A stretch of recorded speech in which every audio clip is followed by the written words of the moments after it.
everybody, and thank you for joining us on this Sunday evening live stream. I apologize that we did not have one for the past 2 weeks, and that's simply because, well, this week's podcast is sponsored by Ricola, because without these little suckers, that's what happens. So I have three young kids. One of them brought home the plague 2.0. So we were all kind of a little bit out of it. For the most part, knock on wood, everyone is fine. The problem is like this cough just wouldn't stop, and I couldn't go on for more than 5 minutes without having a massive coughing fit. So, in order to make up for this, I do have an awesome live stream for you guys tonight.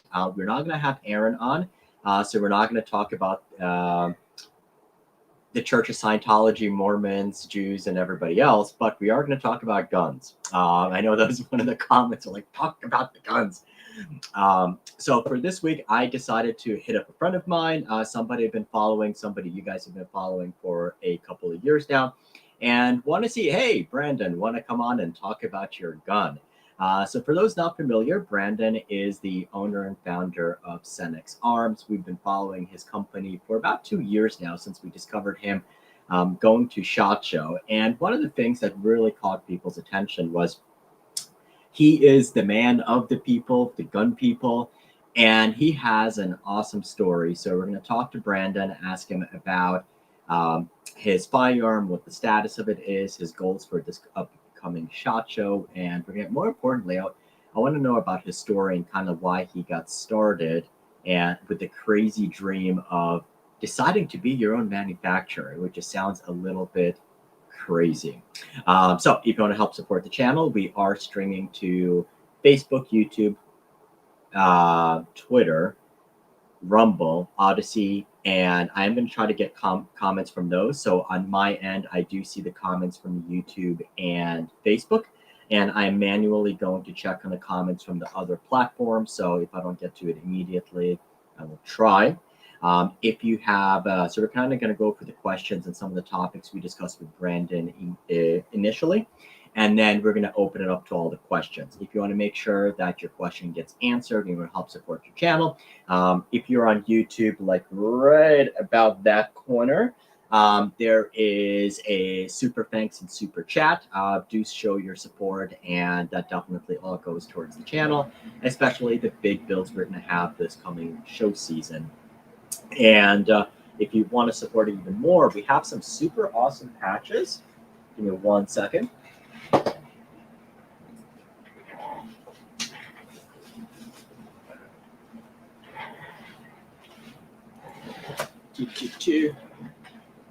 So we have these super awesome glow-in-the-dark patches, which will be perfect for your range bags, your gear, anything else like that, and you can purchase them on our website, luxgun.com.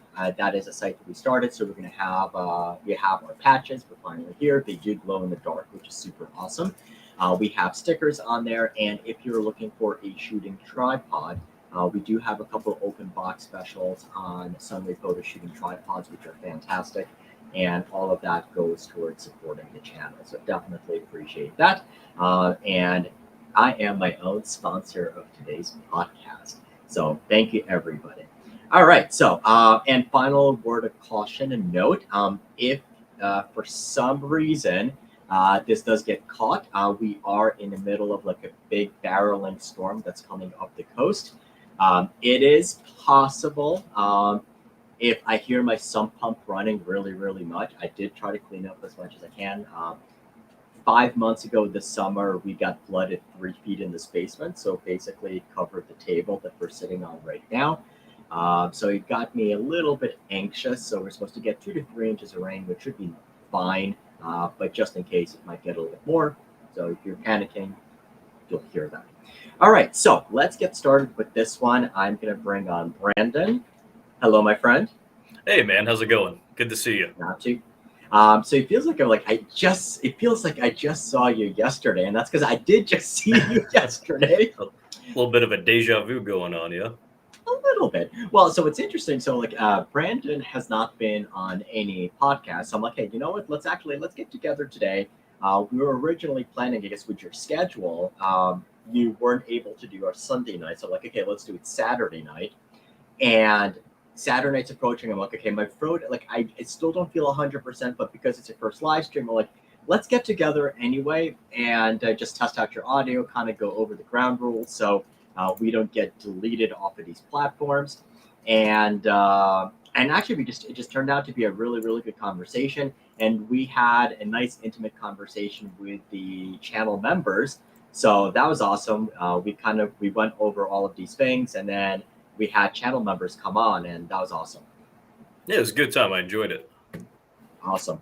All right. So for those that haven't seen the videos that we've done from SHOT Show over the past couple of years, who are you and who is Senex Arms? All right, so my name is Brandon Mikowski. Senex Arms was basically kind of the culmination of just the good idea of Barry visited me a few times, I guess. So it kind of started off, the Tavor X95 came out back in, was that 2015? And I thought, man, this thing would be really cool in 6.5 Grendel, and that wasn't an option after many phone calls or whatnot. So I basically decided, well, I'm going to make my own, and I started off with just a couple fundamental changes to the AR, realized that wasn't going to work. So I kind of decided to build one from the ground up. I took a lot of lessons that I learned from my time active duty as a reconnaissance Marine. A lot of close quarters concerns in that job field, along with adaptability to mission sets. So I wanted a rifle that could fill all those roles that we did well, because also a lot of those roles are prevalent even, in the civilian world, right?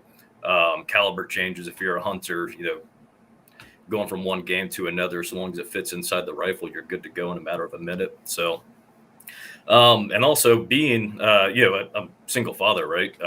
Just a middle-class guy. So I wanted somebody like me to be able to afford this also. So that's one of the biggest drivers in this is just trying to get out to everybody, make a very modular utilitarian product there. And Senex Arms was founded. Awesome. So here's a question for you, and I'm glad that you kind of brought up your background. So like, bullpups have been popular, but I suppose a lot of people don't. And I was having this conversation 2 days ago. I had a relative of mine that I haven't spoken to in a couple of years, but he knows I'm a gun guy, and he calls me. He's like, "Hey, I'm looking for a bullpup. What do you recommend?" I'm like, "Okay, that's completely out of the blue."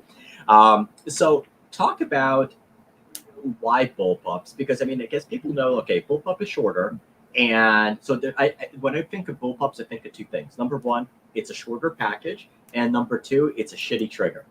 So yeah, so at the time that I started this, now the unit I was with, they were starting to look into the Mark 18 upper receivers from Daniel Defense. So they're looking at purchasing the 14.5 and the 10-inch. And so basically 2 upper receivers for 1 lower for different mission sets. So when you go shorter, obviously you're losing muzzle velocity, which translates to kinetic energy, right? So you're losing a little bit of capacity. Debatable on how much, right? And its effectiveness, but nonetheless, that factor is still existent. So a bullpup's a great way to overcome this. I believe the M4 with the, somebody correct me if I'm wrong here in the comments, even though I don't know how to see them from here. But I believe the M4 with the stock fully extended is something like 34 inches, somewhere in that neighborhood, mid 30s. Versus if you take that same barrel length, you drop it down into, my rifle, you're looking at, that 14.5 inch, you're looking at what, 22.5 inches overall length, and you sacrifice nothing. So that's, if I did that math right, but yeah, so that was kind of the driving factor there, kind of where my frame of reference was, or mindset was, why don't we just get a rifle that does a job better? So there we are. Cool. All right. And for those that haven't seen it, so obviously because it's a live stream, we can't handle the firearm, but it looks like it's kind of behind you. So point to us. Well, let me make you bigger. There you go. And that definitely is a very compact package. Yes, So that's an 18-inch barrel, 26.25 overall length, not including the muzzle device. And that I think because the ATF has different definitions than the thinking world. Because you got that extra inch and a half there for the muzzle. So whatever the math is on that. Okay. So here's a question.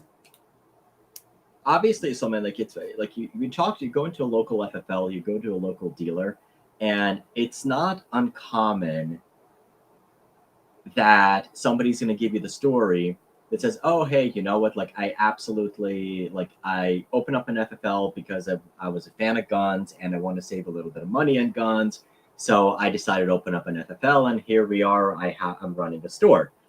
Very few people, I'm sure a lot of us, kind of have the idea that, hey, you know what? I think I can do a gun a little bit better than that, but very few people are kind of going to go out and say, you know what? I'm going to go start my own gun manufacturer. So yeah, it's looking back at even like childhood, man. It seems like it's almost a natural progression. I've always been obsessed with simple mechanics, right? You know how things work. You know, I build these little contractions when I was younger. Loved the Legos, Connects. If you remember those, I used to make rubber band guns out of those. So just always had a. I was intrigued by the operation of it. You know, I used to remember sketching out how I thought things worked. I was very wrong. Apparently, there's no rubber bands in firearms, right? But that's at a young age. Um, so you know, I joined the military, do that. You know, as I was getting out, I started the gun store, just doing retail because a lot of the local sale folk down there, I just didn't really like dealing with, talking to. Plus that, how much I was buying in firearms, and you know, a lot of my buddies also like firearms. So I thought, let's just get an FFL, and everybody gets a little piece of the cake. That's when go back to the Vortex 95. That's when that released. So I actually got mine a day ahead of what I was supposed to also. So that was an interesting story. I felt pretty special having as far as I know, the first, one of the first ones that hit North Carolina, some shipping, whatever. Anyways. So yeah, like you said, I thought there was things there that I could improve on. And, there we go, man. Here we are again. So walk us through. I'm sure there's going to be a lot of people who are interested, or like, I'm sure there's going to be a lot of people who are interested and would also try to look down the path. Walk us through kind of from your idea stage when you said, hey, you know what? I have an idea. I want it to bore. I can't get it in 6.5 Grendel. And like, that's so awesome that you're a 6.5 Grendel fanboy. So I'm assuming your Bullpup is going to be available in 6.5 Grendel the moment it launches. That's debatable. So from that idea stage to kind of like where we are now, where you do have firing prototypes and we are closer to getting the guns into consumers' hands, walk us through that process and kind of like some of the biggest challenges and, or I guess perhaps opportunities that came up as a result of it. And would you do it all over again? Yeah. So yeah, I'll just kind of run down the story. Feel free to interrupt at kind of any given moment. We can discuss that. I even took notes over here on the side so I can remember where I'm at. So yeah, 6.5 Grendel, call it a rounds. Nobody wanted to do that. And so that's when I thought, okay, let's kind of make our own. So first thought was adapting the AR-15 to make this work. You'll see some products that have launched recently in the last few years. You know, modular kits or conversion kits for the lower receiver to turn them into a bullpup. The bufferless bolt, I did those actually years ago. I never thought they would go anywhere. Congratulations to the guys that have them. Awesome work. I'm glad you guys did. But I found in doing that, there was limitations to kind of the overall goal that I was trying to achieve, which was basically, obviously, the high conversion of AR components in there. I wanted something with quick caliber interchangeability because, well, if I want this one specific cartridge, somebody probably wants something different. So why not make the barrels easy to swap instead of having to disassemble the entire rifle or at least the upper receiver? Doing so also, you get aftermarket support when you're using those AR components. But I wanted some, modularity for maximum customization, mission adaptability, because that's honestly what I think's made the AR so successful is all of the components that you can get aftermarket that just add an extra level of performance to it. Streamlined architecture, going back to the kind of like the military thing. trying to prevent as many snag hazards on your gear as possible. It's always a good idea. Those molly panels can grab onto things sometimes, so can't twigs and bushes and stuff. And yeah, try to minimize the size once again. So yeah, those were my design considerations. And when I did those parts, I could probably find the old CAD files somewhere, at least pictures of them. They weren't pretty; those were very early before I kind of abandoned them. But there was, yeah, just so many limitations. So it became evident, like, okay, I got to do this from the ground up. So at this point, yeah, so at this point, I had already downloaded Autodesk Inventor. I was kind of learning that as I was going, and yeah, after that, I started getting some good progress on the design work, at least for early stages. I ended up buying a 3D printer because there's only so much you can do with hand sketches and CAD models. You can see a lot of stuff, but to actually get the feel for it, bring it in the real world, um, it's a different learning curve. Puts you on a different level. So started 3D printing stuff. Realized a lot of my earlier ideas of how things worked only worked on a computer.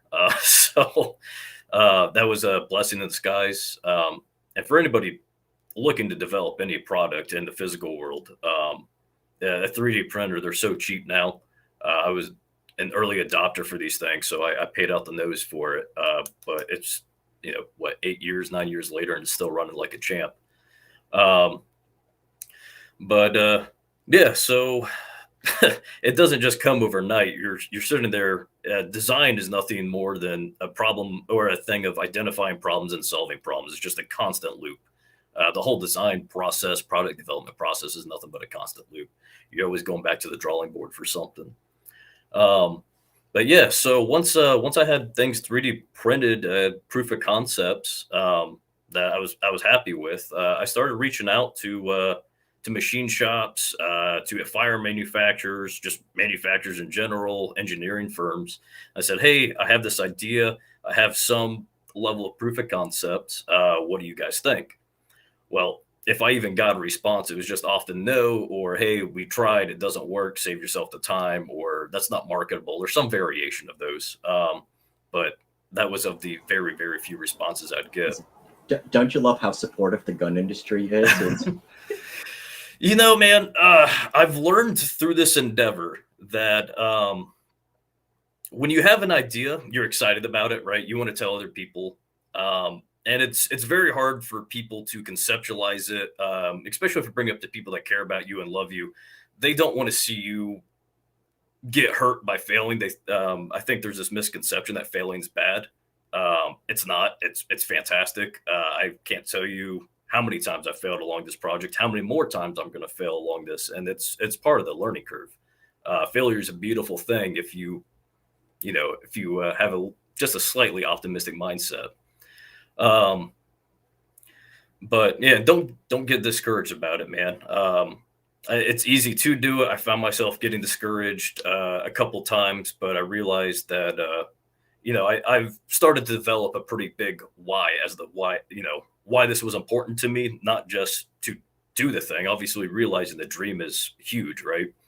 But if you don't have okay, then what?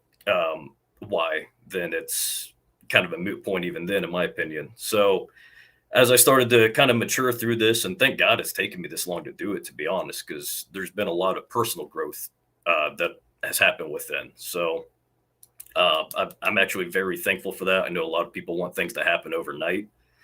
They say Rome wasn't built in a day. Senex Arms was definitely not built in a day. So we're staring at a couple thousand days now. But yeah, so eventually I just continued on with the work, man. I didn't have a lot of things figured out. I had some general concepts. But yeah, there'd be a couple times where I'd get stumped on something and I'd walk away for it just for a couple days. And I found that I do more problem solving when I'm not on the problem. And I think that's probably true for most people. Um, you know, just as I'm about to, fall asleep, my eyes are fluttering there, can't keep them open. And then an idea will hit and it's just like, oh man, well, I can't sleep on that, literally.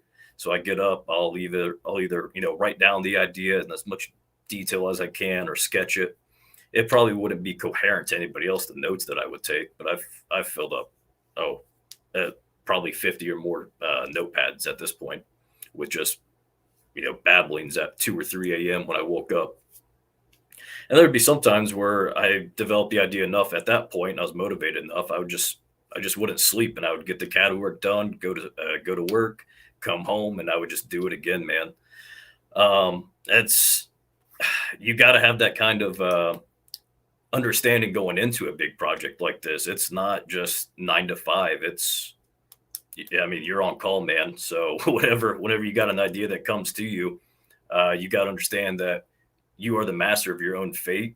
Nobody else is responsible for you achieving your dream. So you got to make that happen. And when you get far enough down that road, you start to prove your idea. You earn the trust of other people, the same people that said, nah, this isn't a good idea, or hey, buddy, I don't think you should do this. Like, I don't want to see you fail, or I don't want to see all the ways that it could go wrong.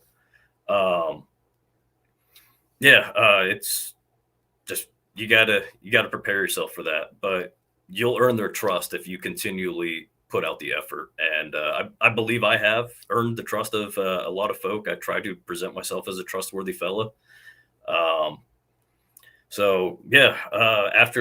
After I started earning the trust and support of a lot of my family and friends, I reached out to one of the recon community pages. I said, hey, is there anybody that's a machine shop in here or manufacturer? And I ended up getting hooked up with a fellow reconnaissance Marine who's a manufacturer. Went down to his facility for about a week, and I worked with one of his engineers, and we actually ended up getting a lot of my CAD models to machinable. At that point, I didn't understand anything about machining. My understanding is still very little. So there's certain like inside radiuses or inside corners just don't happen, right? Like drill bits are round, so good luck making a 90-degree angle with that. So they really helped me dress it up, flush out a lot of ideas. Even after a lot of hard thinking and some debates on optimal solutions, we actually got a lot of work done. Unfortunately, when I came back home, they had some stuff kind of pop up, so that nothing worked out. Great guys. It's just they end up going a different direction basically, and I had already at this point, I'm like, all right, we're gonna have this thing going. I was very, very green behind the ears, still am, just a little less. So I'd already signed up for SHOT Show. So I'm like, all right, man, I guess I'll be, spending some late nights again, getting this thing flushed out, finishing these ideas, 3D printing what I can to test fit. And you're muted. And this was SHOT Show 2022, the first one. Yes. Yeah. Yeah. So that model I took out that year. I put that together 2 days before flying out there to SHOT Show. Last year's I was a little further ahead of the ball. This year I'll probably be days again, but that's the way it goes, man. So here's an interesting point. You mentioned that basically you had this idea, you've been working on it since 2015. Mm-hmm. And I would say like a lot of people who kind of have those ideas, I mean, they would get discouraged, they would quit, they would fall under the pressures, they would fall under the bills, because I mean, obviously it's not a cheap endeavor. I recall that you mentioned the story that you actually ended up starting other businesses in order to support this endeavor. Yes. Yeah. Which you don't see a lot of people doing. So I guess one of the questions is, okay, well, why not, if somebody just kind of wants to come in and just buy you out or partner up with you? Because I mean, like, are you like, well, are you so stubborn to want to do this yourself? Yeah, if you ask anybody in my family, I'm stubborn. I'm very stubborn, man. When I get an idea in my head, I'll say this. When I have a gut feeling and I've gone against that gut feeling, I've always regretted it. I could think of plenty of examples. Sorry,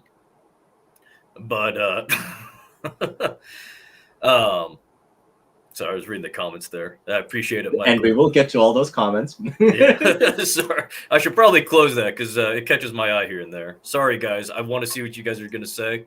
But I'm easily distracted. So much I forget the question.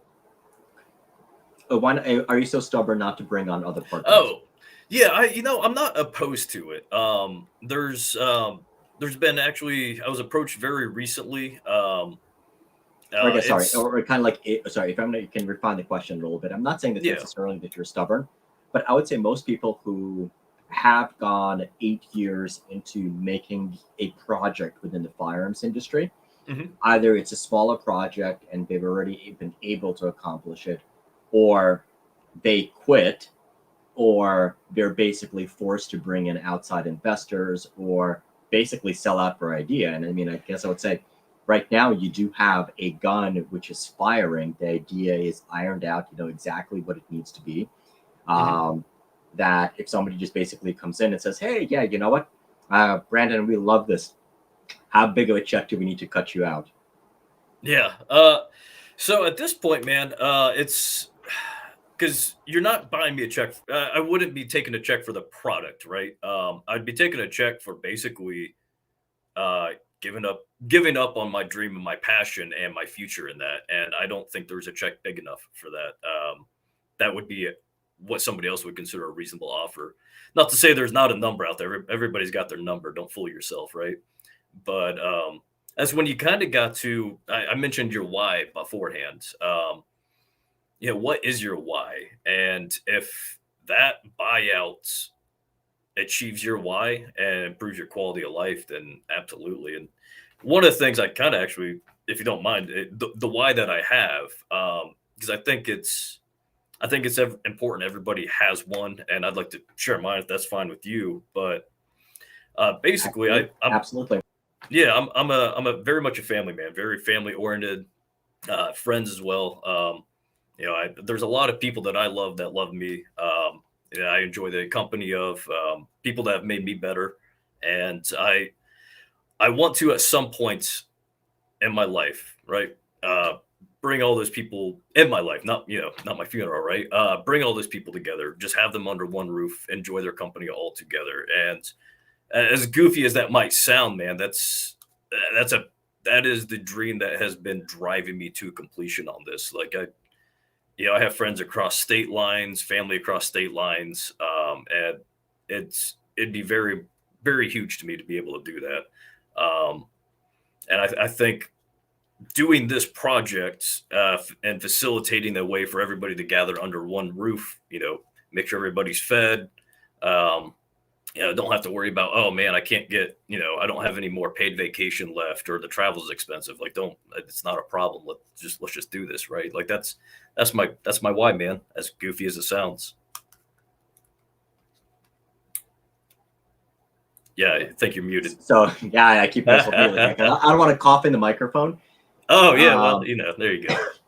so last year when we originally met, 2022, SHOT Show 2022, basically 2 years ago, you had a prototype which looked awesome. You had that idea, um, and you kind of knew where you were going. But I mean, you're absolutely brutally honest. It says, "Hey, you know what? We're on the roadmap.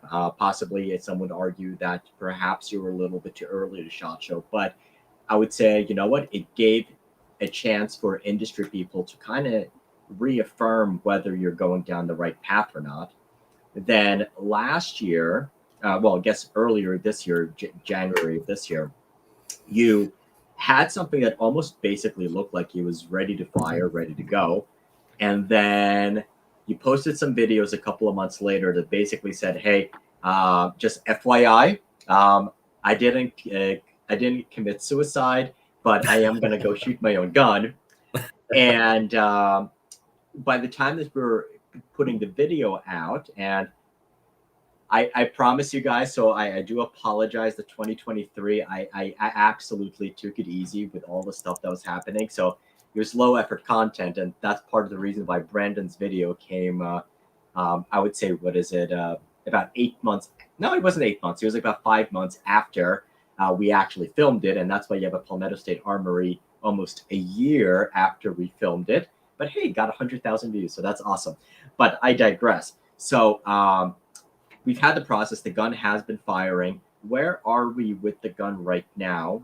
I know you're exhibiting at SHOT Show 2023, so walk us through where we are in the process, and the potential basically going forward. And then if you want to talk about the parts, I know so I absolutely wanted to make sure that people get to see the really cool parts about the guns. I'm like, Brandon, I think we'll be okay if you disassemble the stuff and bring up the parts one by one. Right. So walk us through that. Yeah, so as far as where we're at in the process, so Gen 1 prototype, which you guys saw this previous SHOT Show. So it was prior to SHOT Show, it wasn't fired. I made a bad spring order, miscalculated something, or whatever happened. The springs didn't work. Springs, oh gosh, man, if you don't know the thing about springs, they're hard. Find people that know what they're doing, because I don't when it comes to those. I got a good guy now, but it took me a while. That's why I was able to live fire this thing successfully recently. But yeah, so I didn't have the right springs then. So I wasn't able to live fire. So I did the live fire afterwards. And man, I'll tell you, there's a lot that you can learn from, seeing the thing in action. Obviously, running through doing functions checks, there's a lot to learn, but that's not why people are buying it, to do function checks. So uh, realized that there were some changes that need to be made to the bolt carrier and the ejection port, which necessitated a change to the chassis. So right now we have the new bolt carrier and the springs. The chassis is hopefully getting finished up here soon. At least, oh man, I hope so. We're about a month out from SHOT Show, so there's a couple other little parts too. The charging system had to change to necessitate or yeah, because of the bolt carrier there, the charging system had to change. So I'm going to go ahead and bring up kind of the bolt carrier here. So just to put this out here, you had an idea, Yeah, you put it together, you shot it, and it didn't blow up. yeah. I wasn't sure, man. Yeah, so I'll go through the test fire, how the evolution of that actually. So I had a lead sled. And then I put blanks in it, a BFA on it, tied a string around the trigger, hid behind a 55-gallon drum, and it ran. So I'm like, okay, cool. I think I did 10 rounds. So I threw some 5.56 in there. Obviously, I took off the BFA because things definitely would have gone wrong then. And it worked. So I'm like, okay, cool. So then I'm like, all right, well, I think I did 30 rounds after those initial 10. I can't remember, but anyways, so I ended up picking the thing up out of the lead sled, and I put it on one side, and where I shoot at, by the way, this way is a safe direction. Like there's nothing there. It's a massive backstop I built. I basically put the gun around the barrel there. I was on the other side, so if it did go, I mean, I'm down a hand, which sucks. It is my good hand. But yeah, it didn't blow up. So I'm like, all right, let's shoulder fire this thing after a few rounds. So I took off my hoodie, I put it over the chassis, just in case. Fired some more rounds. It was going good, and every 3 to 5 rounds, I was taking this thing apart and inspecting it too. By the way, save for I think the blanks, but everything was looking really good. No weird issues going on. So eventually, I just shoulder fired it normally, and it worked pretty well. Like I said, there were some ejection problems that I was having, but those are cleared up, man. But yeah, it was a scary process at first. It was a scary thing at first. Would you say that probably out of this entire process and history of Senex Arms, that was the pinnacle thus far? The fact that you're able to put rounds through it and it did it successfully. That's a hard question to ask or answer. I put the rounds down. I felt good for about 3 or 4 seconds, and then immediately it's like, okay, all right, this works. Now we got to work on this, got to work on that. I try not to celebrate much, man, because at the end of the day, I still haven't made it, right? Like it's not on market shelves. And I don't want to try to.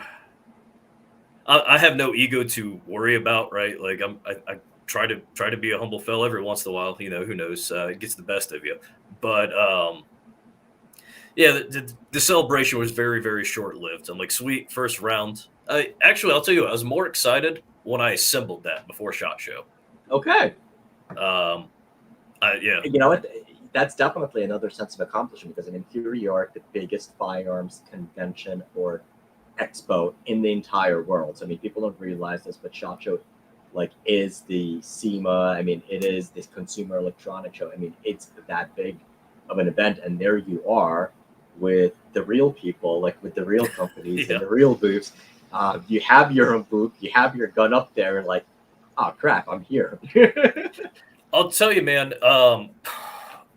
I felt like I was bringing down rent prices around there when I first showed up. So Would you say like you felt imposter syndrome to some degree? I still do, absolutely still do. Yeah, it is a big deal getting out there, not in the sense of like being out there, but like there's a lot of things to do. There's a lot of front end work that goes on with it and back end. And it is a lot for one person. It really is. As far as I know, and I didn't walk around the show like you did, but I don't think there's many one man shows out there, and I think most people probably understand Definitely that. not in like definitely. I would say you know what? There's plenty of like smaller mom and pop type shops for accessories or like Right. 3D printed type stuff, but absolutely, I don't know another firearms manufacturer who is I'm not gonna say stupid enough, but I guess like No, you're right. You're it's right. it's Spot on. definitely it's not. I would say it's almost like you're. I, I'm blanking out on the word I'm using, but like you're smart, you're dumb enough to overthink it, but you're smart enough to put your blinders on and just keep on going and being resilient and just actually doing it. Because at night, I would say, you know what, like the discipline is going to be far more important than if you. I would say, you know what, if you were a business guy or if you were an engineer, there would be either paralysis by overanalysis or you just get okay, I'm done with this project, let me move on to the next one, and you just get so bored easily. But I guess like you're almost like it's stubborn discipline, because like like I don't like I literally I'm trying to think, I can't think of yet another I've single person who took a gun and from the idea stage to having it fire, not blow up, and almost be ready to produce. it's yeah. Keeping my eyes forward, man. I try not to look at too many of the peripheral obstacles, and it just powering through it, man. Don't get me wrong; it's very tempting to get distracted, go off this direction, go off that direction. But I think, yeah, I think once again having that solid foundational why is what keeps me motivated. Absolutely. All right. So, sorry, I distracted you on the comment. So, we have after shot show. You had the prototype. You fired the prototype. It didn't blow up. It shoots fine. You made some changes. So, where are we in the stage with those changes? And what's basically the next step? And when are people hopefully going to be able to either start doing pre-orders or kind of like what still needs to happen before these guns are available at dealer shelves or available for order? All right. So as far as the testing of them, so we're still, while we are now live fire oriented, we're still in the mechanical functional realm, and that's so there's a lot of part change or finalizations that have to occur. We got the important parts worked out, like the receivers worked out, the bolt carriers worked out, the trunnions worked out. So those are big things. The guide rod worked out. Things like the charging system. Oh, the triggers worked out too. That whole mechanism there. So your core action components are where they need to be. Now, will there be some changes? Of course, yeah. I just changed the bolt carrier, but I we're continuing to bracket it in, and we're hitting the target now. I think. So that so that's where we're on the core components. A lot of the other components now with the Gen 2, we're going to start dialing those in as well once we proof out everything. So like the magazine release, the trigger weight. So reducing the trigger pull down, I wanted around 6 to 8 pounds. I've done the design changes for that, but because of time and cost, we might not translate those into the Gen 2. I'll take out the SHOT Show, but they do exist. We'll get them out there soon thereafter. Yeah, so that's kind of going to be the next immediate steps, getting all the mechanical properties finalized, any malfunctions that we do experience, figure out what's causing them and address them. Thus far, since the new bolt carrier, I've run about 200 rounds through it since this new bolt carrier, just because it shoots so smooth. It was actually very fun to shoot. So I experienced nothing. It was just running, man. The like I said, the trigger pull is a little heavier than what I wanted. I think I mentioned that yesterday, but we'll get that down there too. So once we get all the metal components finalized, though, because that's where all the time and energy need to be spent, not necessarily the chassis, because the metal components are going to dictate the chassis. So once we get all those things done, then we're going to start looking at the chassis, getting that into finalized design, and then we'll probably do a third generation chassis 3D print, just to proof of concept everything. There's no reason not to do it, really. And then soon as that works out, man, we'll start looking into injection molding, seeing how all that stuff flushes out, and then we'll go through our thorough testing evaluation. Getting into those higher round counts. Finding where these firearms do start to fail, what components start to fail when they do it. Different malfunctions. We'll have an obstructed bore and try to blow it up and see what happens, right? When it fails in the worst of situations, how does it fail, and will you be safe doing so, or will you be safe if and when that happens, right?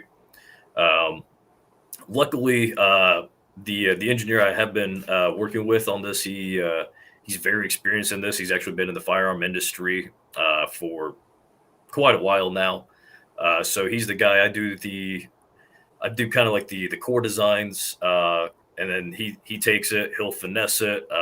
Once again, I'm not, as I mentioned before, I'm not all that familiar with machining operations. I'm still trying to learn, but it's just not something I've had my hands on. So he takes that, make sure everything is machinable, good to go. There's no big design issues or anything like that. And so far, it's been pretty good. It's just a constant feedback loop, as I was talking about, identifying problems and solving problems, man. Very cool. So, if you can address the topic, so I guess I was a little, I would say, surprised, or I guess I didn't really expect to hear when we were talking about the round counts on your gun. I would think, or I guess like anybody who like 3D prints a gun, or like you make your own or you modify it, you're just gonna go take it and you're gonna go dump as many rounds through it as you can because you're so excited that it works. But you had a little bit of a different approach. You're not putting on that many rounds at that stage yet. Correct. Can you talk about that and the why and the reasoning behind it? Yeah, basically, just time and cost.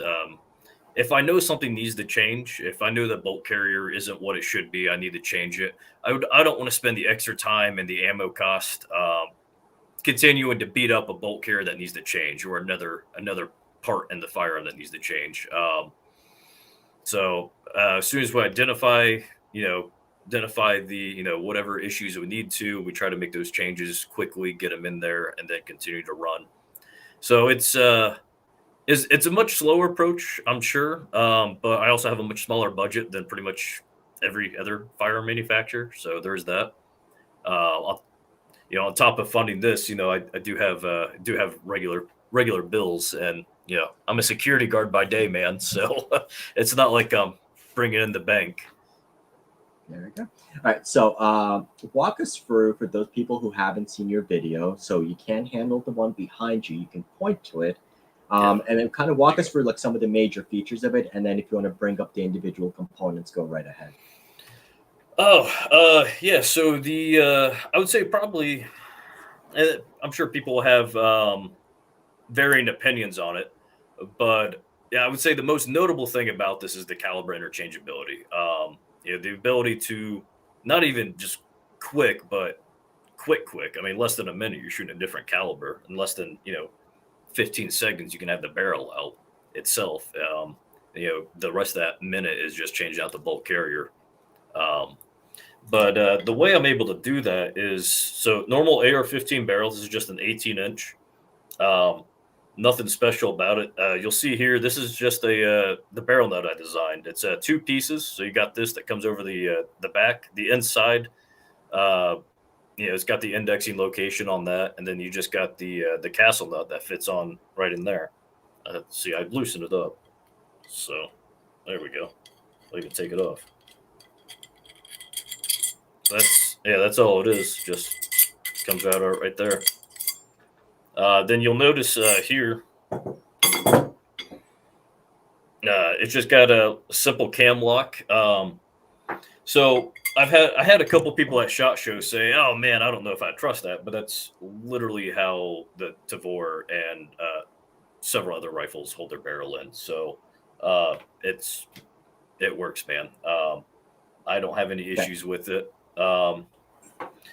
The other most probably notable thing about it, I'll get to the bolt carrier. So this is just obviously along with the barrel, you have your bolt carrier. That architecture should look pretty similar. If you look at the front view there, you'll see that the Gen 1 it was more blocked, and this is basically just kind of a normal AR-15 carrier with wings on it for the guide rod system. Here's a view without the stuff in there.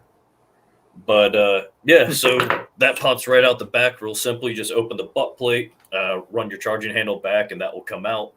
And it's the butt plate's one pin. You do have to drop the trigger pack down a little bit, just because the trigger doesn't go down all the way below this line where the bolt carrier rides, and it doesn't stay down there. So when you try to put your bolt carrier in there, it just hits the back of that hammer. So you just got to pop 2 pins, drop it down about a 1/4 inch, and your bolt carrier will run in and out. Well, I guess on that, this is the trigger housing, trigger pack there. Just drops in and out of the rifle as is. So you can kind of, change it out real easy or whatnot. Hammer, disconnector, and springs are all the same. The only difference is the trigger, as AR-15 nomenclature will have it. Yep, same as an AR for those that didn't catch it. You just said they were the same. Yeah.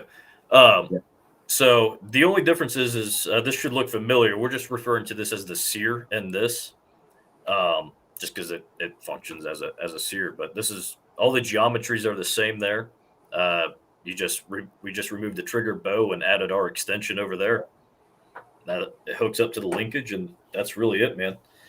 And those are really the 3 major components that I wanted to work with, just because that's where you're going to get your I would say probably your max customization for it that already exists. And then beyond that, it's really just going to be your swapping out handguards is something that you would like. So that's it in a nutshell. So what commonality does your firearm have with a traditional AR? What is going to be interchangeable? What's not going to be interchangeable? And what's the value proposition? So now you have a complete gun. Who's the target market for it? So the parts compatible. So obviously the bolt, barrel, cam pin, firing pin, retaining pin, and the gas key are all, and the gas block, gas tube, all that stuff works just as well. It's just a DI gun. And then obviously all those trigger components minus what we're calling the sear. The pistol grip is interchangeable, and then we made sure that you can put like a Magpul grip on there that has the beaver tail, because obviously grips are one of the first things people change out on their rifles. Sometimes it's the only thing they change out, right? As far as other parts that are compatible right now, there are none that's coming to mind. The safety is going to be something that we do change out, because actually for the existing safety, I only have to add 1 machine operation in there to make it work in this. I don't know why I didn't start off with that, once again, just one of those things that kind of come to you in the process. If I told you exactly when I came out with or when I figured out the quick barrel change system, you'd be shocked. It was only like 5 or 6 months before that SHOT Show, man, when I came up with the system I got. So these things just kind of come at odd times. But back to what I said earlier, now we're really just bracketing it in. So the value proposition. So when you look at, I'm not sure how I want to, when you look at other bullpups on the market and you look at caliber conversions, you're basically spending a third, if not more, the cost of the rifle itself. And that just, to me, that just seems kind of crazy. I understand they have their reasons why, and I respect that. And hey, by all means, run it how you got to run it. And I wish you got everybody luck that does it that way. However, kind of back to the budget friendly, just middle class man, I don't want to spend that much to shoot a different caliber because, well, I mean, just stocking ammo alone can get expensive, right? So AR-15 barrels, they're, geez, you can get them for as cheap as $50 sometimes to as much as you want, right? I think the most expensive barrel I think I've seen is around like $800 or $900. But that's for like one of those carbon wrap. I'm sure they go up from there, but I'm sorry, were you going to say something? So I was going to say, so is the basically kind of like, is the theory that someone's going to go out, they're going to purchase one of these bullpups, and then if they're going to want to do a barrel, if they want to change the calibers, all they really need is they can go out, they can buy any AR barrel, they can buy an extra barrel nut from you if they want to have an extra one, and they would just need a bolt, which would go into your bolt carrier. Yes. Yeah. That is the one thing. I'm glad you brought that up. So unfortunately, there was no way I could design around it that I found feasible. Something that would keep things streamlined to avoid having the extra barrel nut. I really did try. That's why it did take me so long to get to that point of having the quick change. But I didn't see a feasible way that I thought was a solid and reliable way to do it. So the barrel nut, you will have to buy those separately. I hate the fact that it is what it is. But the alternative to that would be that you would have like a gun like a Desert Tech or Tabor or like a CZ or whatever, where you would have to buy proprietary barrels, and that basically jacks up the cost. So correct. So basically, in essence, your rifle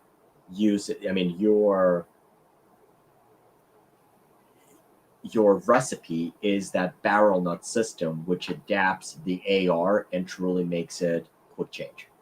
Yes, yeah. And I should put a disclaimer out there. And this is when you go buy a different barrel, and we're going to have to go down this, but I know people are watching, so I just want to put this out there. Don't be surprised if you need an adjustable gas block to make it run properly. Because the size of spring that we're working with there, it's very limiting on how much it could take. It is a much smaller spring than your AR-15 recoil spring, so just keep that in mind. Go ahead and show it. On it. You have it in front of you. You know what? Yeah, let me go ahead and run it off the carrier here. Well, obviously, you can show the entire carrier. Oh, well, yeah, just two individual rings. All right, well, yeah, there it is on the carrier that I've already disassembled. But yeah, it's very small. I think it's like 7 inches overall length. So I think the buffer or the AR-15 buffer springs double that. But yeah, so keep that in mind. Just plan on getting an adjustable gas block. Once again, it's an added expense, but they're not what they used to be when they first came out. I remember when adjustable gas blocks were first coming out, and they were $100. That was just the going price for them. Versus now you can find them for $30 sometimes. Well, I guess the alternative to that would be that you would have. So I mean, basically, with a modern sporting rifle, you can either tune by the amount of gas or the springs and the buffer that you're using. So correct. Obviously with yours, it wouldn't be cost feasible to change the weight of the buffer, the bolt itself, So then you're either dealing with the springs, but I guess the easiest solution is go with the adjustable gas block, because then you can use it suppressed, unsuppressed, and then easily with different calibers. Exactly. Okay. So it seemed to be Okay. the most effective way to accomplish that. Um, and obviously, going down the development process, I mean, there's going to be things that I'm learned that that we learn about this that I'm not aware of right now. But I think Well, I I've suppose I suppose the other thing that you can do if you're talking about like product expansion is like if somebody doesn't want to deal with it, I'm sure they should be able to just go on Senex Arms, and we're going to see how you respond to this, whether this was already in your pipeline or not. But instead of having somebody kind of go out and buy a barrel, buy an extra barrel nut, put on the brake, have already pre-assembled kits, so that if somebody just wants simplicity, they can go on your website and, hey, I want to have a 6.5 Grendel or a 6 arc or a 300 blackout, and they'll be able to pick that and have it completely ready to go with a barrel that you picked out and a gas block which is tuned for that. So that has been definitely an idea to do, have it already there, because obviously when you start adding parts to things, I mean, as a manufacturer, you always got to throw out the disclaimer, like, hey, this should work with these other parts, but we don't know the quality, the specs of these parts, right? So I'm talking very generalized. I'm using right now. I'm using all my testing has been done with one specific brand of barrels. It's a quality brand. Um, very reputable brand.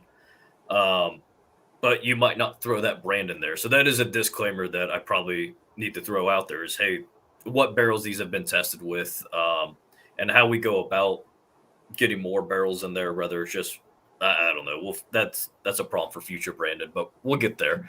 Um, but yeah, as far as having pre-assembled kits, it's been something that has been thought of and discussed. It's not anything I'm opposed to. It's just I wouldn't hold my breath one way or the other. I'm sitting on the fence. We'll just see what the advantage is to having pre-assembled kits would be. Awesome. All right.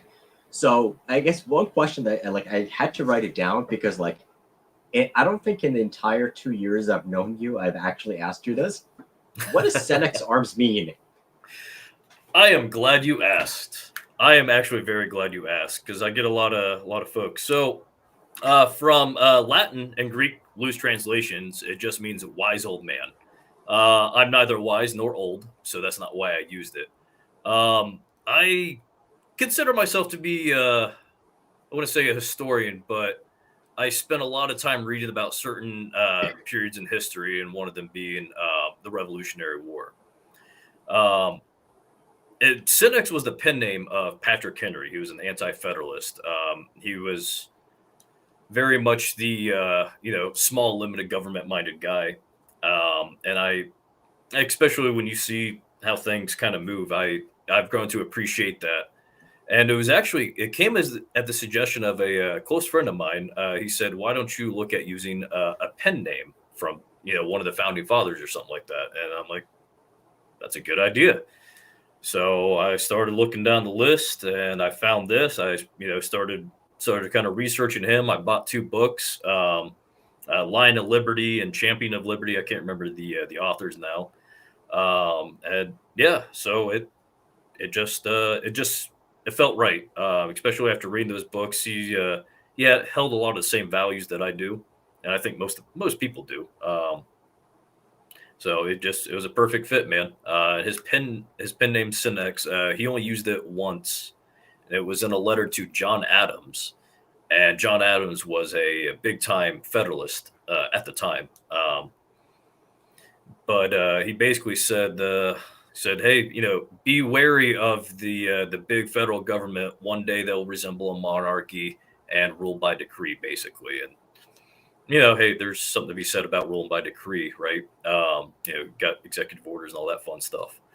Um, but yeah, so it just felt right, man. Awesome. Felt right. Awesome. So the final question before we open it up to questions from the viewers and subscribers if I guess two questions, two-parter. Yeah. I can't just break it down into one. That's just me. Sorry. The first one is, um, I know when we met 2 years ago, one of your goals, and as you reiterated today, one of your goals is to make it reasonably priced. Mhm. I'm going to keep putting you on the spot. Yeah, yeah. Do you have a rough pricing expectation of what these should be priced at right about? Obviously, I mean, we're not asking you for a specific price that's going to be locked in, and obviously it's going to be subject to change, but is there a goal that you're aiming for? Or are you focused on, hey, let's make the best damn gun that we could do, and the price is going to be whatever the price is going to be? So I'm glad you asked. I do get this question a lot, and it is a difficult question to answer. The internet seems to never forget and always remember simultaneously, depending on when it's convenient to you or inconvenient, rather. Um, it's not something I would want to say in any open format right now, but I do have a number in mind, a range in mind, not a number, a range in mind, and I think it would put it competitively priced to other firearms in that segment, especially when considering the features, the compatibility, the cost, the expansion cost, or the customizable cost. When you talk about caliber interchangeability and stuff like that. So that's about as close as I want to say on that, but it won't disappoint. I don't Okay. think. And then the other part to it is, if somebody had to hold your feet to fire, when do you roughly think, or what's the timeline for when we're going to start, like, pending that you don't find that magically the gun blows up after 1,000 rounds, assuming everything is progressing at the rate it's progressing, when do you roughly estimate that either you're going to be able to open up to pre-orders, or have a date in mind when, either when it's going to be ready, or when you're going to know when it's going to be ready? Yeah. So I would say I don't want to make the same mistake I made when we first met. Like I said, I was very green behind the ears, and I thought, yeah, this thing's working. Like, you just make it metal and do a little testing, it should be good to go, right? Yeah, that's uh, just to think how much we grow in just a short period of time. I can't imagine what 5 years from now I'll be thinking to myself in this moment. But I do think it is feasible, barring any additional slowdowns. And this past year, I had a couple non-Senex Arms related slowdowns that really ate up a good chunk of my time and money. So that's kind of a bummer, but it is what it is. Still push forward, keep my eyes, set on the prize, right? I do think by the end of next year, pre-orders should be viable. And keep in mind, when I say pre-order should be viable, this I'll be past the testing part. I don't think beta testing on a consumer market is a good idea, especially for a new company, new product release. As I mentioned earlier, I want to be a trustworthy guy. I want to earn your trust, and I don't think putting something out that I myself would not depend on my life on is a good move. So keep that in mind. If there is any slowdowns, just know it's because I want to make this a product that I can stand behind undoubtedly, and I would defend my family with it. Awesome. All right, so we're going to open up to questions. There are some really, really, really good questions that came in. We are absolutely going to try to get through all of them.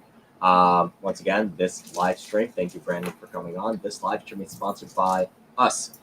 So go get our merchandise on our website, along with other really, really cool stuff. Thank you to all the channel members. Hit the subscribe button. Well, hit the join button, and you can become a channel member and get exclusive discounts to a number of vendors in our network. So there is the website for that. All right, so we're going to go through the questions, and if you have a super chat, I will absolutely address those first. So let me scroll back through. All right. So I guess the first one was a comment. That's a damn good. That's a sexy looking gun. I know we discussed this a little bit at first. Is that how the gun is going to actually look? Is looks a part of the consideration, or is it primarily reliability? And I know you had some criticism of how the gun looks as well. Yes, yeah. There's a couple forums that I've seen or emails I've got referring to it as a tactical 2x4. And man, like, people are gonna like what they're gonna like, and they're not gonna like what they don't like, and I love that, right? Enjoy it. I You can't say something to me trying to make fun of me that I'm not probably gonna laugh at myself. And especially when it's valid. Hey, that's great. But so aesthetically, because of the change to the bolt carrier, there is an architecture change to the chassis that we have to make to accommodate that and facilitate the ejection pattern. So a silhouette of it will be borderline identical. And the Gen 2, you'll kind of see where this one's a lot more rounded. I think you'll start to see some more aggressive angles, not sharper edges, rounded edges, but you'll see a little bit more edges there as well. Um, to me, and it's been a while since I played Halo. Halo 3 was the last time I played Halo, right? But the Halo assault rifle, some of the angles kind of reminded me of that a little bit. Very cool. Um, Michael, one of our awesome subscribers, what is the most important detail in designing a bullpup rifle? Ease of carry indoors in a confined environment? Question mark. So that is a good question, Michael. So in my opinion, the biggest advantage to a bullpup is you're getting that same muzzle velocity out of a much shorter package. So with that in mind, yeah, I would say you're absolutely right. Like ease of carrying indoors, confined environments, CQB minded. Um, so one of the things that I really tried to do was compact the action as much as possible, and I think I've achieved probably one of the shorter actions you're going to find in a semi-auto. I could be totally wrong on that, but from what I've been able to tell, it's in there. Cool. Speaking of compact, I know we didn't bring this up. What barrel lengths are you going to have it available for production?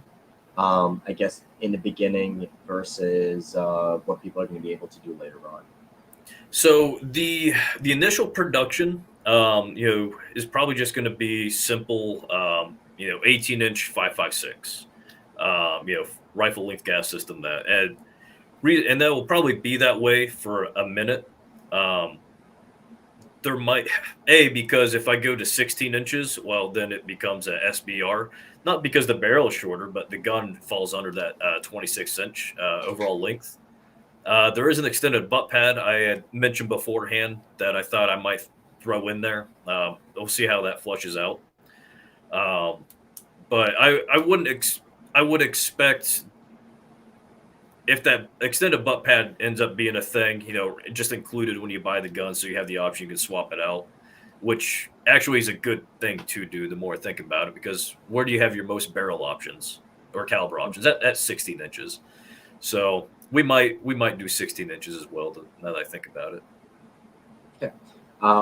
So here's a question for you. Obviously, you said that you're a self-proclaimed 6.5 Grendel fanboy and you wanted a 6.5 Grendel to bore.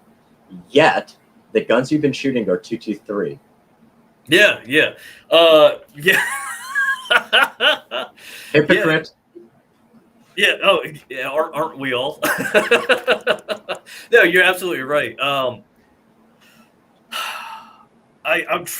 I can answer this, and I have a very true and accurate answer. However, sometimes you don't want to reveal your sources. However, I will say I get 5.56 way too cheap, cheap to not push forward. Plus, that's going to be what a majority of shooters are going to be using. Absolutely. So I'm trying to accommodate the larger market share, not because I don't care about the other, but when you think about the scale of which I'm trying to achieve, start big and work small, right? Yeah. I've talked about the AR-10 equivalents that's going to be following this, and I want to do that.